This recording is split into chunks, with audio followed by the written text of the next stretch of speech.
So we talk a lot about ransomware, right? And we talk about the fact that people have this ability to get into my systems and do all kinds of crazy stuff. But man, how much money have I spent on security stuff? Like, anybody remember deploying a Bastion host? Like, that was one of the very first things that I learned about when I was taking the Security Plus, is this idea that all of my data flows through this thing and it's going to prevent me from getting attacked. And I've got this beautiful crunchy edge to my network, and no, you can't break down the walls. And yeah, all it takes is for somebody to open a door, and all of a sudden you're in. So like the example of that Jasper brought up in the previous video about they didn't know how to set up a VPN, so they just opened RDP to the world, right? You might as well just kick the door open and put a doorstop in for them. But more importantly, what we're starting to see is this idea that insider threats are growing at a massive rate simply because it's economical to find one. So for most people out there, you probably have heard of the Lapsus group. They are the hot du jour hacking team. It's a bunch of kids. A lot of them are kids. They're based out of Brazil, we think, possibly. And they have a pretty standard MO. They go crawl LinkedIn and Twitter, and they find people that work for companies, and they go after those folks. They were able to hack Uber because they basically badgered somebody into typing a two-factor authentication code into a WhatsApp chat. They were able to pay somebody to give them access to an internal system for 5 minutes to install a rat. It's not expensive to get this. Give a help desk employee an extra $100. Yeah, we're all probably sitting here kind of chuckling. It's like, hey, $100, right? That's not worth much. It is if you don't make a whole lot of money. Extra $100 at Christmas time, especially, and all you got to do is look the other way for 5 minutes, and they'll never even know it was you. Man, could you imagine how juicy it would be if they were able to get a hold of somebody who had admin privileges? Oh yeah, we do know how juicy it is because they were able to get into the Slack at Uber and do all kinds of crazy crap to people. Insider threats are a huge problem because your Bastion hosts and your crunchy edges and all of your tools don't protect you from a disgruntled or even a slightly gruntled employee going, you know what, I don't care. $50 is $50, man. How do you prevent that? I mean, we had this huge long discussion with Fortinet at Security Field Day about how their tools need to scan internally. Well, there's no such thing as a crunchy edge anymore. It's literally not possible using the example that you just gave, right? Nothing in my edge infrastructure will help me detect that someone's pwned our Slack admins. Where's your edge now? Exactly. There's no such thing. And if you have Azure AD and all that, it's just like, yeah, good luck. That's the idea that there's a network edge that died like 5 years ago. Oh yeah. Well, we recorded a podcast last week, as of the recording of this, on the on-premise IT podcast, where we basically said, the threat surface has, become massively large because of the fact that now my edge is everybody's house. And kind of going back to the example that I gave in our previous roundtable video about the fact that my kids' school got hacked with ransomware, the first thing they wanted us to do was power everything down at home. Well, why would you want me to do that? Oh, well, it's because if they power that machine up and it is infected, it could infect everything in my house. It won't, because I use zero trust network architecture in my house. I do not, actually. But the idea is that like you can suddenly have this massive explosion of things without realizing it, because every infected machine can infect so many more without realizing it. Like that was the Kaseya hack. Hacking Kaseya was brilliant because now I can get 1,800 more systems infected. And I will admit, delivering it through Windows Defender updates, chef's kiss, because you're basically, it's the specialist, they just blew up the bomb truck. Like that's the thing they're doing. So like I see the value in this, but how can you protect against insider threats? And if anybody says zero trust, I'm gonna slap you. Well, what I will say is when you originally framed the question just a few minutes ago, you said, how can we prevent this? Okay. And I don't think we can prevent insider threat. The whole idea of an insider threat is that it's a trusted agent. So there is a level of trust there, whether it's a regular least privileged user or a sysadmin. There is a trusted agent, and they should have least privilege. But that doesn't fix everything. So there is no prevention. I think what we really have to do is figure out a better way to react to it. Tony, how old are you, roughly? Late 30s, early 40s? I'm 37. I'll be 38 tomorrow. What's Fox Mulder's password on his computer from the X-Files? I don't know. Anybody? God.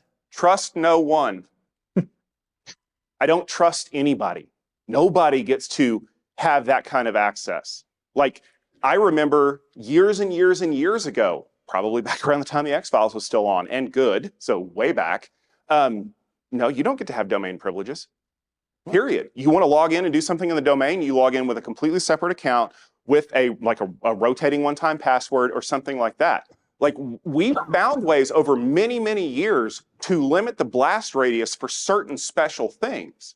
The problem is that the people who are doing this are getting really good at finding ways to increase the blast radius. Well, the whole idea of insider threat, I think, is, I don't know if it's a new idea in cyberspace, but it's definitely a newer term that has gained a lot of popularity recently. But insider threat has existed just in society for a long time, right? Jurassic Park. From law enforcement to military, right? There is an there's insider threat trainings and dealing with physical insider threats. Well, there's been insider threats since time immemorial. I mean, you can go look through the history of everything in the world, and somebody inside.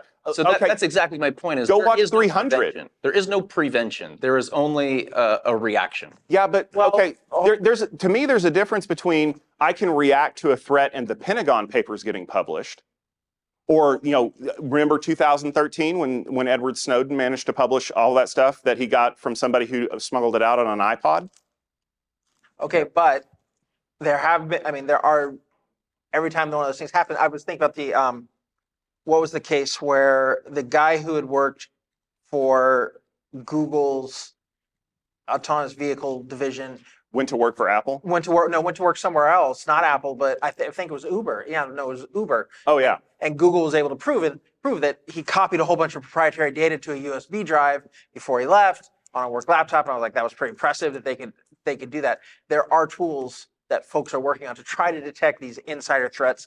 A lot of it is profiling, behavioral stuff. It involves, deep learning and all the AI voodoo magic, but that's part of where a lot of the research is happening. Yeah, I think the state of the current tooling of security tools, it isn't there to prevent or detect this at a rate that we need. I think we're not there yet. Vince? Well, I'm going to go back to spam, right? We're talking about malicious insider threats. Like, hey, I paid Tom $50, but Tony doesn't really pay attention to his email. He gets a spam email. He opens it up. Now he's got, you just let him in. I solved that problem. I bought a tool that sends automated phishing tests, and when you click on one, you get to go spend 4 hours watching a video about how you're not supposed to click on emails from the CEO telling you to go out to Office Max and buy $1,000 worth of Apple gift cards and then read me the numbers over the telephone. And yet it happens. Yeah, I mean, I would say to that. I mean, I was thinking of this. I mean, really, phishing and insider threats are really not all that different. Like, they're really two sides of the same coin. You deal with it the same way. Yeah. I mean, the motivations are different, but you deal with it the same way. Yeah. And ultimately, there is prevention to it, but you have to assume the prevention is always going to fail, which means the next step is we need to detect it as quickly as possible. Yep. And that means having to be essentially at every level of the stack. So whether, we've talked today before about having storage arrays that can detect ransomware. We've talked about EDR, we've talked about firewalls, we've talked about network detection. You need it at every level so that you can identify it as quickly as possible and correlate against all those different layers to figure out what's going on. And then the next step is you need to react. You need a plan on how to deal with it. And then finally, if things go to the worst, how are you going to recover from it? How are you going to bring it back? And I just described the NIST framework. Yes.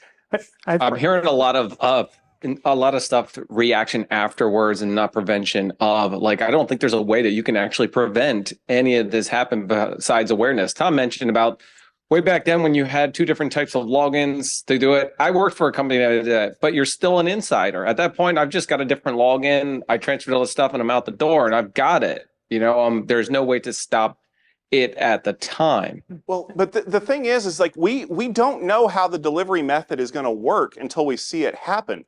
I promise you, after Troy, nobody ever opened a wooden horse ever again. I mean, we use Trojan horse as an example of that, and that goes back as far as you can. But and just a little bit of a warning for people at this part, because it's going to deal with some heavy real world stuff. Think about all of the modifications that we've made to the way that we do our lives based on things that have happened over the last 30 years that were unforeseen. For example, you cannot park a vehicle in front of a federal building. More than 200 feet close to a federal building. There are big giant concrete bollards because somebody parked a Ryder truck in front of one in my hometown and blew it up. How many of us still have to take our shoes off when we get on an airplane? And how long ago did that happen? We can put systems in place to stop the problem once we've seen it happen once. The problem is that once it happens once, it's no longer a valid vector for people. So using Lapsus as an example, man, they were able to get in and badger that guy with, just type in the code. We're internal IT and we're connecting to you through a weird WeChat thing. And next time, that isn't gonna work because you know what? We've told everybody. That's not gonna work again. So you know what they're gonna do? They're gonna get creative. They're gonna figure out, well, look at Pegasus. Everybody knows that Pegasus was a tool developed by some folks that would allow them to spy on mobile phones and things like that. And they got really friggin' creative with the way that they could do that. But every time Apple would close one of those holes that they were able to use, they would go find another one. And they were able to continually reinfect things because they were able to get past that. In fact, that was one of the reasons why when John Scott Railton broke the story about what was going on, Apple was all over it. They're like, how are they getting into this stuff? We've got to close all these holes. Can you close them all? No. Can we plug all the holes in that dike? No. And I don't think it's not really that feasible to do that, because what we basically do now is, first of all, we usually tell our customers who try to do something in the preventive area that they have to assume the breach. Yeah. It will happen. And the assume breach that we usually tell them is assume that one of your normal PC workstations, like a normal user, gets completely under control of the attacker. Mm-hmm. Now, how do you find that this has happened? Or can you even find it? But if you can't find it, you need at least find the lateral movement into the servers, because that's what they do. They don't stay on the clients. They don't move across the clients even. Many of our customers always ask, like, should we care about these 13,000 clients that are also in this ransomware breach? And we're like, no, ignore them because nobody cares. They always go after the servers and they always go after the Active Directory infrastructure. So you need to protect that one. Well, but and here's an interesting thing that you brought up, Jasper, speaking about the fact that I forget if it was Lauren Coleman or Blaine Pardoe. I read BattleTech books for those of you who wanted to know exactly how nerdy I am. There's a great quote in one of them. Prey distinguishes itself through movement. Like, we see lateral movement and recon in a network. What happens when we don't? And if you don't believe me, go ask the people at SolarWinds. Because somebody got in, potentially through an insider threat. We really don't know at this point. It was probably some kind of an exploit. And they stopped. For like 6 months, they were holding in there. And they managed to corrupt a DLL in the build process. And they were able to get a backdoor into the system. Again, well done, guys. But it was only when they started moving around and doing other things that they were detected by FireEye and Mandiant, right? We didn't see them until they moved. What happens when this isn't a situation where it's a bunch of punk kids in Brazil that want to grab access and be famous? What if it's hardened professional criminals, or worse, government actors, nation state actors who want a foothold? How do you stop that? You have to assume that you can't. So what are we doing here? What is the point of all this? But it's an infinite approach. It's like you'll never get there, but you got to try, and you got to keep trying. You'll never get there, so that means that the next stage you have to continue to do the same thing. You'll never get there to the point where you can perfectly identify it, but you got to keep trying to get as close as you possibly can, and so on and so forth around the recovery piece of things. So with time and money, you'll always get in there, right? So if you make it so expensive to get into the initial foothold, you only get the breach once, right? You only get the exploit one time. So you want to use it for the key piece. And then after that, everybody knows they patch it, you're done. So how do you make it so it's not advantageous to use that for against your organization? So you actually bring up a good point, and this kind of goes part and parcel with a couple things we've seen, not only at Security Field Day, but things that I've heard from other people. You have to make it expensive. There has to be an opportunity cost, either in money, excuse me, or in time. Remember, there was this plan to combat spam by making every email program solve a really quick math equation to be able to send an email. And the idea is that if you and I are sending like 3 emails to each other a day, that's not a problem. But if you're trying to send 30,000 emails at once, the compute cost that it would take to do that is disadvantageous to the spammers. But more importantly, we can't know what 0 day somebody has to burn to get access to our system, whether it's an insider threat or what have you. And if you look at some of the research that companies like Google are doing in this area, like they're trying to find as many of these things as possible, but more importantly, they're trying to make it so that people have to chain them together in order to gain a foothold into your system. Burning 1 0 day to get into a healthcare system, okay, that's bad. Burning 8 to do it and making all 8 of those known and unviable because they can now be patched is a huge win. Sorry, your healthcare system still got violated, but we just patched that so nobody else has to deal with it again. So maybe the idea, as Vince brought up, is that we can't stop it, but we can make it so horrendously expensive that only the best of the best are going to go after it. Definitely. At the risk of being slapped by Tom, zero trust as a product is not our answer, I don't think. But zero trust as a philosophy, I think may be where we need to go. Right now, one of the big problems we have with ransomware is that this is not a small targeted thing most of the time. It's not, oh, someone had access to 5 files and those things got encrypted. No, it's a nuclear thing. Someone got access to the file system, they got anything that they could 5 servers, really write 5 to, SAN. 5 servers, whatever. If we can at least start managing things so that our access to things is highly limited, if we start relying on 30-year-old, 40-year-old, 50-year-old technologies like file system access for things, maybe we can at least reduce the foothold. Well, so Can anybody see the problem with this? Go ahead, John, but I want to come back to that point. So I was going to say that I've said this opinion before. To me, zero trust has gone from a good idea to just a meaningless marketing term. The basic concept behind zero trust and the original Beyond Court model that Google rolled out was if your applications are secure, then it doesn't matter where you're coming from and you don't need to worry about, what the edge of your network is. We just spent a lot of time looking at products and appliances and firewalls that are still all there because the applications that they are protecting are written insecurely. And so if you want to talk about what zero trust means, it means, how hard is it going to be? Are we ever going to be able to write secure applications as opposed to making what is an application problem a network layer problem looking for a solution? So it touches on the thing that I wanted to bring up. The problem with zero trust is the smoker's door. Mm-hmm. There's always going to be something that requires me to compromise my security just a little bit from the perfect model to be able to allow people to get in. Let's go all the way back to the perfect example of a secure terminal at Langley, Virginia in Mission Impossible. You know how it was compromised? Because people in that room need to breathe and they need to be comfortable and there has to be air conditioning ductwork in there. I've already had to make a compromise because of the protein robots that work for me. Unfortunately, some of those protein robots carry titles like CEO.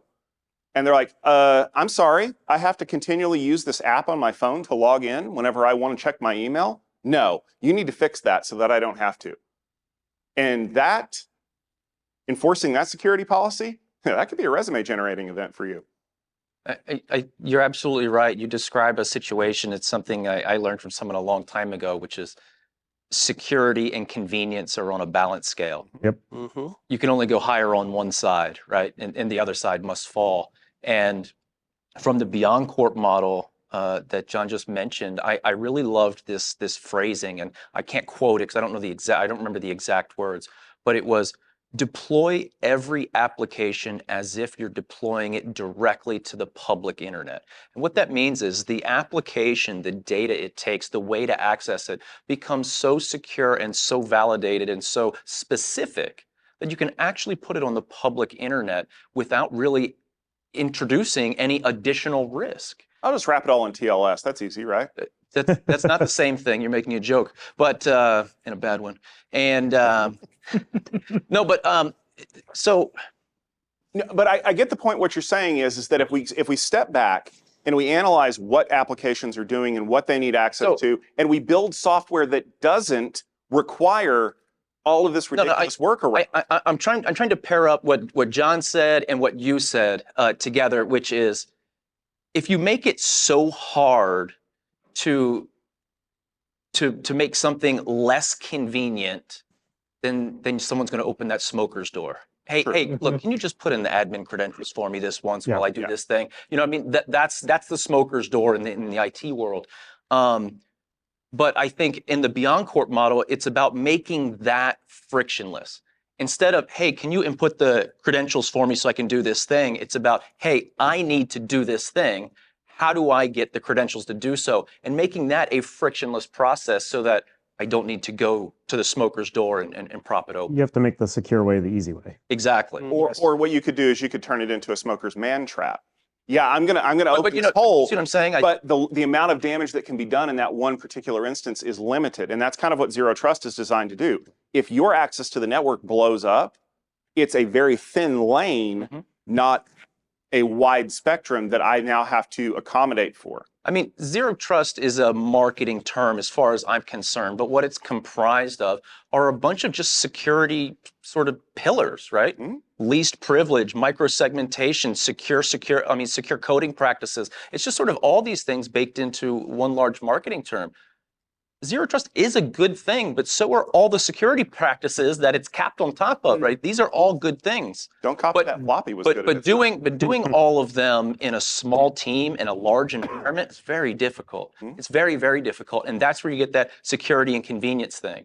Hold that thought. There's also budget that plays into this, right? Because we all have to get paid, right? We're doing this for a living. We have families to feed. We have corporations to make profitable. So where do we put the money? On the convenience side or the security side? Well, hold that thought because we're going to come back. Which makes sure. money. Sure. Sorry. No, you're good. Going back to that, right, when there's money involved, a lot of times it goes more towards the convenience side because it's cheaper, it's easier, you can get more productivity, right? It's pretty well known that in the military, it takes like 45 minutes for your computer to turn on. That's right. Right? And the budget is basically unlimited, so you have every one of those security tools that you mentioned is installed on that. Some of them are competing against each other, and you put your CAC in, you type in your PIN, you walk away, you get a coffee, you get breakfast, you come back, it's finally loaded. But when you walk away, you have to pull your CAC. So it stops the booting process. And I Hey, lock your computer, right? I just got the new orders last night. They're adding 2 more. But for commercial companies, it's the opposite, right? That time is money, right? There's value. There is a value, and we've looked, again, from a security perspective, I think this has been a theme, for the last 10 years is, cost, of prevention versus remediation. Like we've had to come up with that balance, and I think it plays right into that. From a convenience perspective, it's not even just this idea of remediation. It's how does this impact the way I do business? And there is a huge value to that for most businesses. The more difficult that I make somebody's job to do, the less flexible and nimble that I can be in making more money. We're talking about a lot of the preventions and things that are going on there, but what if you made yourself less of an easier target, right? So, you want to, I don't mean to be like, I don't say cynical, but let them go after somebody else. And if you take all the measures and you make things less friction and whatever it is, they're going to have too much hard trouble getting into yours or doing your stuff, or insiders are going to be happier that they're like, you know what, I'm leaving this company. This company over here is a lot easier to, kind of get more information.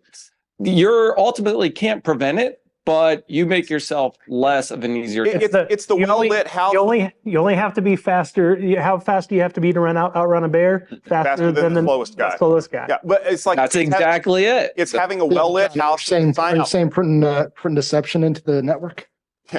But think about when people are casing a neighborhood. Do they break into the houses that are well lit with alarm signs out front and obviously they have a bunch of security? Or do they look for a house at the end of the row that doesn't have a whole lot of lights and looks like it already has a busted window?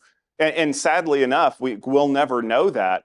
And unfortunately, depending on how your HR company works, you'll never know who your most disgruntled employee is until they decide to do something. But you can do things internally with controls to prevent that from happening, or prevent it from being easy enough. Like, what if whoever lifted that data for Edward Snowden had to check in all of their devices in a box before they were able to walk into a clean room?